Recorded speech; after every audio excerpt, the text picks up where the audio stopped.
Dahulu kala ada seekor induk babi dan ketiga anaknya. Tiga bersaudara memiliki tinggi yang sama. Bulat, merah jambu, dengan ekor lucu yang sama. Sepanjang musim panas babi bermain di rerumputan hijau, berjemur di bawah sinar matahari, berjemur di genangan air. Tapi kemudian musim gugur telah tiba. Suatu hari ibuku berkata sudah waktunya mereka memikirkan musim dingin. Dia meminta mereka untuk membangun rumah besar. Sang adik berkata bahwa musim dingin masih jauh. Kakak tengah berkata bahwa dia akan membangun rumahnya sendiri saat dibutuhkan.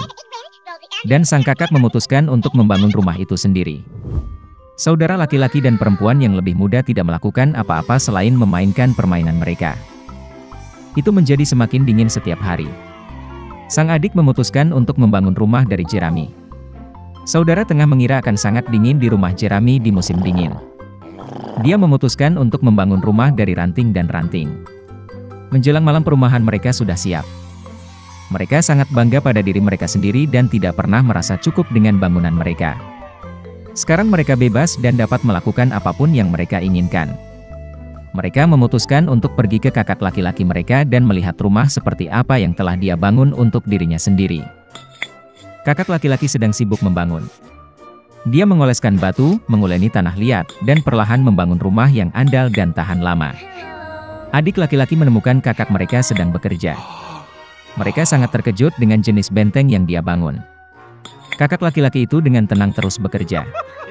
Adik-adik dan adik tengah mulai bercanda dan menertawakan rumahnya. Mereka begitu geli sehingga jeritan mereka bergema jauh di halaman. Kakak laki-laki meminta untuk diam karena serigala bisa mendengar mereka. Adik-adik laki-laki dan menengah semakin terhibur. Mereka memutuskan bahwa kakak laki-laki itu hanya seorang pengecut. Dan kedua saudara pemberani itu pergi berjalan-jalan.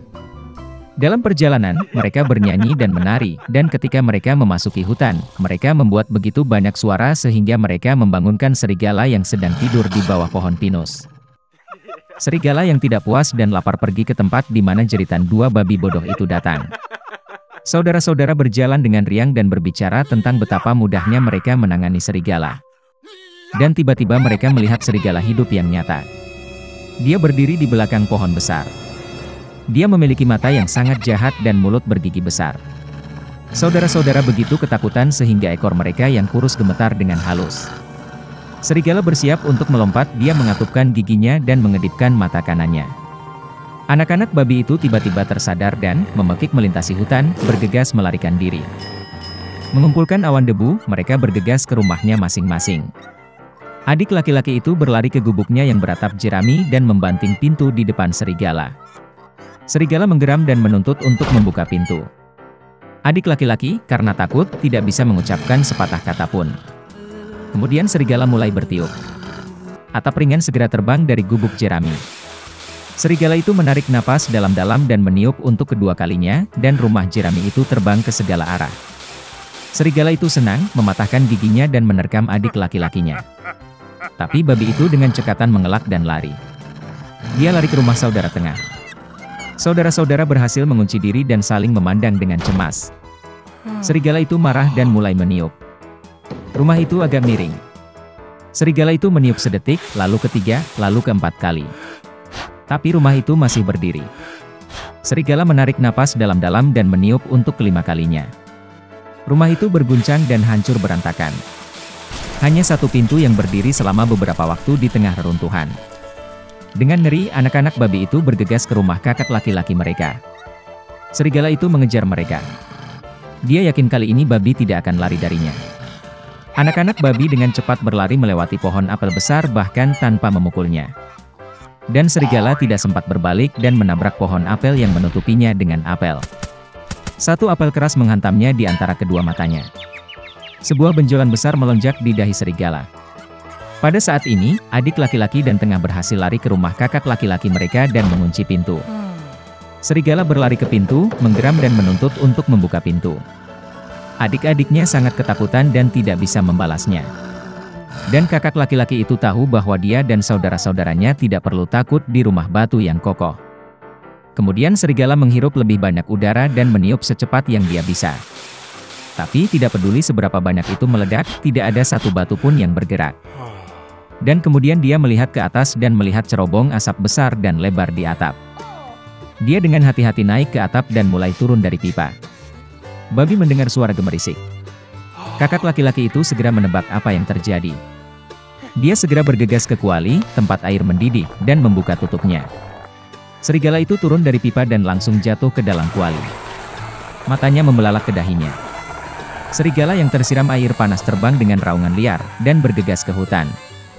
Dan ketiga babi kecil itu menjaganya dan senang karena mereka dengan cerdik telah memberi pelajaran kepada perampok jahat itu.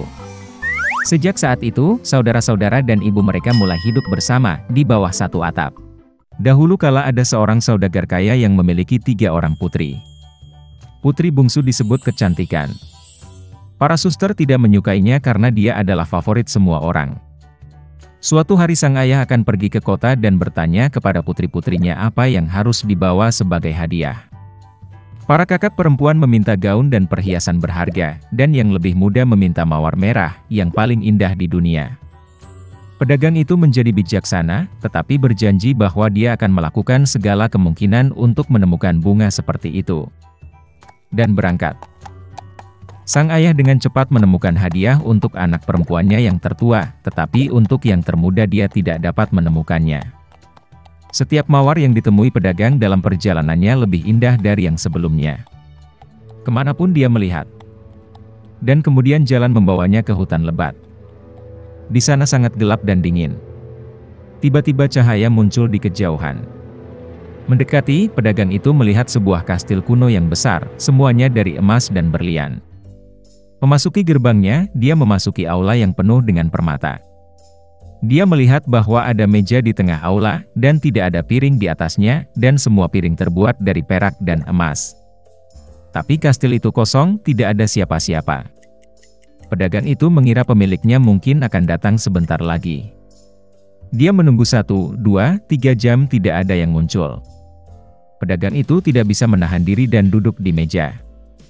Setelah makan dari perut, orang tua itu berangkat. Mengemudi di sepanjang gang, pedagang itu melihat semak mawar dengan keindahan yang belum pernah terjadi sebelumnya, dan teringat permintaan putri bungsunya. Dia menyetir dan memetik mawar yang paling indah. Pada saat yang sama, kilat menyambar, guntur menyambar, terdengar suara gemuruh, dan bangkit, seolah-olah keluar dari tanah, di depan pedagang dan bukan binatang atau manusia, tetapi semacam monster, mengerikan dan berbulu. Terlalu marah pedagang itu memilih bunga favoritnya alih-alih berterima kasih kepada pemiliknya atas keramahannya. Orang tua itu sangat ketakutan, dan berkata bahwa dia akan melakukan apapun, selama dia tidak membunuhnya. Untuk pelanggaran seperti itu, binatang itu setuju untuk menikahi salah satu putrinya. Tapi hanya orang yang ingin datang sendiri, karena cintanya pada ayahnya. Dan jika tidak ada yang datang, maka pedagang itu mati. Orang tua itu berduka, dan memutuskan untuk pulang, untuk mengucapkan selamat tinggal kepada putrinya. Dia tidak ingin menyerahkan salah satu dari mereka untuk binatang buas. Aku naik kudaku dan pulang. Setelah bertemu dengan anak-anak, dia memberikan hadiah kepada semua orang, dan menceritakan tentang petualangannya. Para kakak perempuan menerkam yang lebih muda, kata mereka, itu salahnya, dia memesan bunga yang buruk, yang sekarang harus dibayar ayahnya dengan nyawanya. Kemana si cantik menjawab bahwa dia dengan senang hati akan pergi ke binatang buas itu, bukan ayahnya. Jadi, keesokan harinya, Beauty mulai berkembang. Kuda itu dengan cepat menemukan jalan kembali ke kastil. Memasuki aula, dia menemukan meja dengan anggur dan makanan lezat. Si cantik mengira binatang itu ingin memakannya, jadi dia memberinya makan. Segera setelah dia makan malam, terdengar suara gemuruh, dan monster yang mengerikan dan berbulu muncul, seolah-olah dari bawah tanah. Dan binatang itu berkata kepada kecantikan bahwa karena dia sendiri datang ke sini atas kemauannya sendiri, itu berarti dia memiliki hati yang baik. Dan monster itu juga akan baik padanya.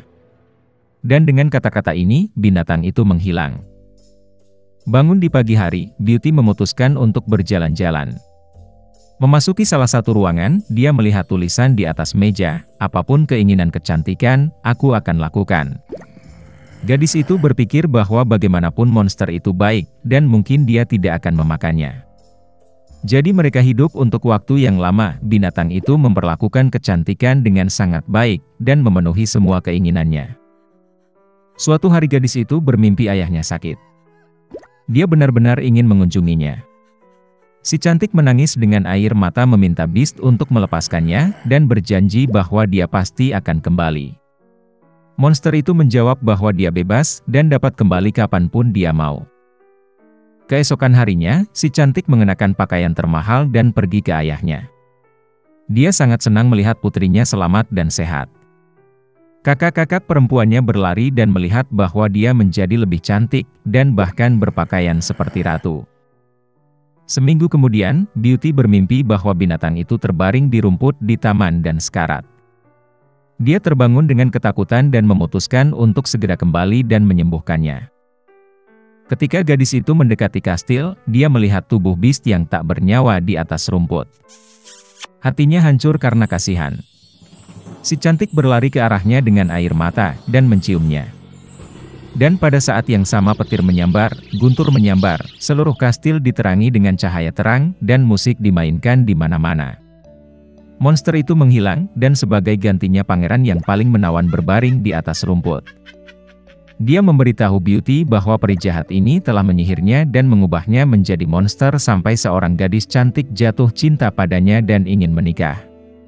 Si cantik memberinya tangannya, dan mereka pergi ke kastil. Keesokan harinya, kecantikan dan pangeran menikah dan sembuh dengan bahagia selamanya.